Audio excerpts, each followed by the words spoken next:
आइए सर।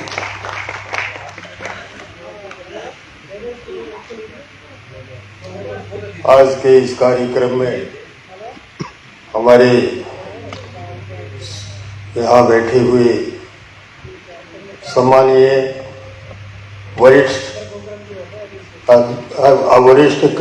अधिकारीगण, सम्मानित सभी हमारे कर्मचारी साथियों, सम्मानित मंच, सम्मानित यहाँ पधारे हुए सभी किसान भाइयों, आज आपका दिन कहूँगा ये आपकी बातें सुनी जा रही हैं और ये यहाँ ही नहीं पूरे राजस्थान में ये कार्यक्रम चलाया जा रहा है। इसका कारण भी पूछ लो कि जो भी बजट बने नीचे की बातों को पूछ के बनाओ, जिससे आम जनता की बातें और साथ उनका वो आए। अब हम ये चाहते हैं और हमारी ये कमियां हैं, ये दूर की जाए। गहलोत जी ने, आपने पता है कि हिंदुस्तान में सबसे पहला बजट अगर ये किसानों के नाम किया है तो गहलोत जी ने अलग से बजट किसानों का पेश किया है। ये मामूली बात नहीं थी, बहुत भारी पैसा इस बजट में रखा है। आपकी सारी की सारी मांगे उस बजट के अंदर जितने भी पहुंच पाई है पहुंचाने की कोशिश की है। अब आगे ये कदम और बढ़ाया है कि हम उन अनुभवी किसानों से जो उनकी समस्याएं हैं उनको पूछें और उस आधार पर हम बजट में उनका समावेश करें, जिससे आपकी आवाज, आपकी भावनाएं, आपकी सोच उसमें प्रदर्शित हो उस बजट में।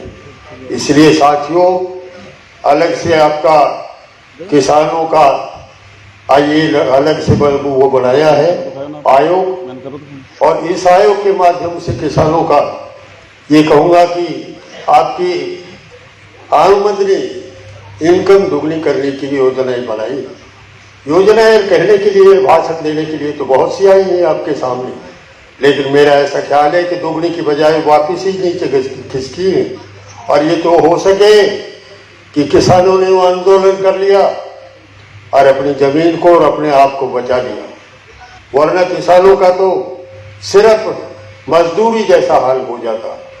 वो कहते वैसा ही काम करना पड़ता, वो कहते उसी हिसाब से तो हम उसको बेचना पड़ता, और आगे वो कहते यानी वो रखते उसी आधार पर उनको खरीदने के लिए तैयार रहना पड़ता जनता को। ये स्थिति हमारे देश में विभिन्न तरह की पार्टियों की विभिन्न सोच के आधार पर आप लोगों का कार्य होता रहा। लेकिन गहलोत जी ने निश्चित तौर से ये मन बना लिया कि किसानों की इनकम कैसे बढ़ाई जाए। इसलिए आपने देखा होगा इस बजट में भी आपने झलक देखी होगी कि किसानों से संबंधित अलग बजट बनाए, अलग बातें सुनी है और जो भी हो सकता है किसानों के हित में उसमें समावेश किया है।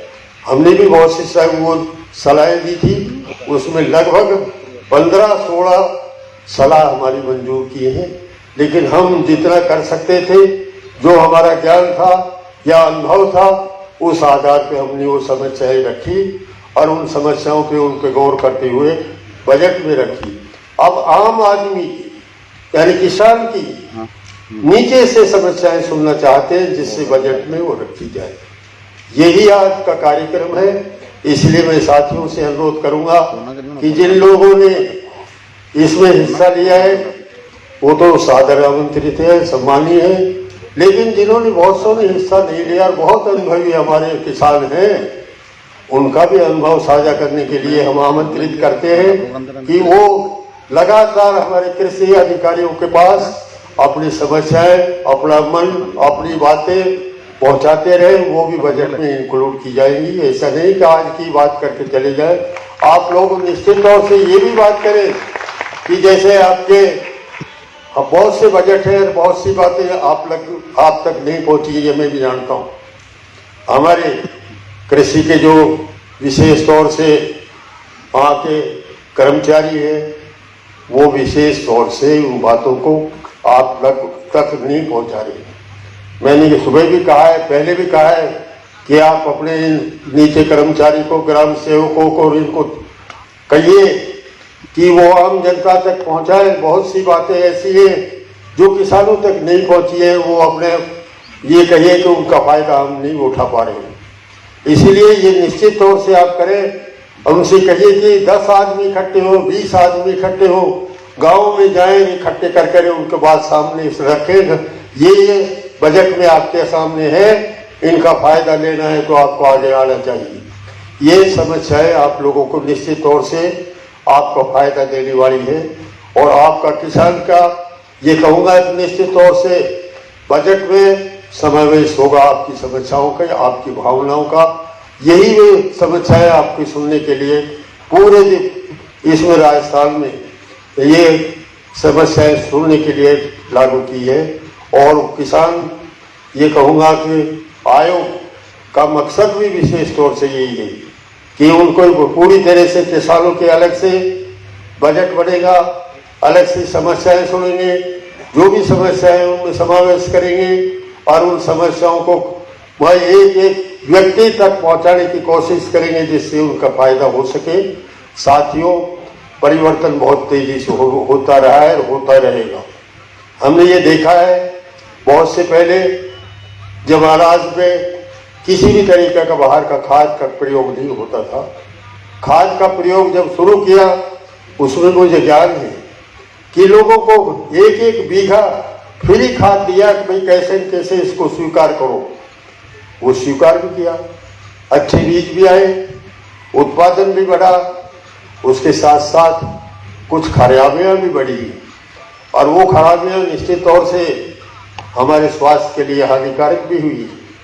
यही कारण है कि आज बहुत सी बीमारियां हमने स्वयं ने उत्पन्न की हैं। बजट उसमें खाद खोद में देते हैं बहुत भारी, जो है वास्तव में उसकी जांच करके दी जाए तो शायद इतना नुकसान नहीं हो, लेकिन जमीन में भी काफी नुकसान उनका हुआ है। हम मनचाहे जितना खाद उसमें ज्यादा पैदा करने के लिए फेंकते रहते हैं, ये नहीं देखें कि इसमें क्या कमी है क्या नहीं, उनको भी जांच करा लें। और इस जांच के लिए भी हमने आवाज उठाई है। आपके जहाँ तहाँ जांच केंद्र बनेंगे, बहुत से जांच केंद्र पहले के हैं वो ताला लगाए हुए हैं, इसलिए जमीन की हर उसमें जांच करा करके उसी हिसाब से अगर आप उसको खाद को डालेंगे तो पैदा भी होगा और नुकसान भी नहीं होगा। ये बिल्कुल सही है कि उस खाद को परिवर्तन करने के लिए जैविक खाद की तरफ आपको ज्यादा आगे बढ़ना चाहिए। अभी शुरू में हो सकता है कि उनका जैविक खाद का उतना मुकाबला नहीं हो रहा हो, लेकिन आपके स्वास्थ्य का निश्चित तौर से उसमें मुकाबला नहीं रहेगा। पिछले वाले खाद के उसमें आज स्थिति ये है कि हम सबसे ज्यादा जहर खा रहे हैं और वो जहर सबसे ज्यादा तो हमारे सब्जियों में आ रहा है। मैं भी बहुत सी दुकानों पे बैठता हूँ सब्जी वालों की, वो कहते हैं इतनी सी शीशी 1000 में लेके जाते हैं, 1000 रुपये में उसको जाके छिड़क देते हैं और 24 घंटे के बाद में वो सब्जी वो सारा का सारा हमारे पेट में चला जाता है। साथियों, इतना कर्म तो करो कि जिससे जनता को नुकसान हो। आप अपने स्वयं के बनाओ ना, उसमें भी कीटाणुनाशक बन जाता है। नीम है आपके पास, आंकड़ा है आपके पास, और बहुत सी चीजें हैं जिनको सड़ा करके उनका भी स्प्रे करने से फायदा होता है। ये लोगों ने सोचा करा दिए और वो कह रहे हैं तो रिजल्ट भी अच्छे आते हैं। उनको क्यों नहीं करते इतने जितने रेडीमेड को 1000 रुपए देकर के लेके आते हो। इसलिए उससे फायदे आपके जीवन में भी मरेंगे और तो ये कहिए कि इंसान भी बचेंगे। आज इससे ज्यादा जहर खाने से हमारा बहुत बड़ा हाल होता जा रहा है। कितना कैंसर बढ़ रहा है। कभी कैंसर नाम की चीज सुनी है अपने देहात में? कभी भी नहीं सुनी होगी। आज जहर की देन है कि हम कैंसर के अधिकतर वो बढ़ते जा रहे हैं मरीज। इसलिए साथियों, ऐसी स्थिति में मैं यही कहना चाहता हूँ, थोड़ा सा आप इस दिशा में सोचना शुरू करें। ये निश्चित है कि आप अपनी इनकम बढ़ाएं, ऐसी खेती करें जिससे पैसा ज्यादा है, और ये भी बिल्कुल सही है कि आपका पैदावार बढ़ना भी चाहिए।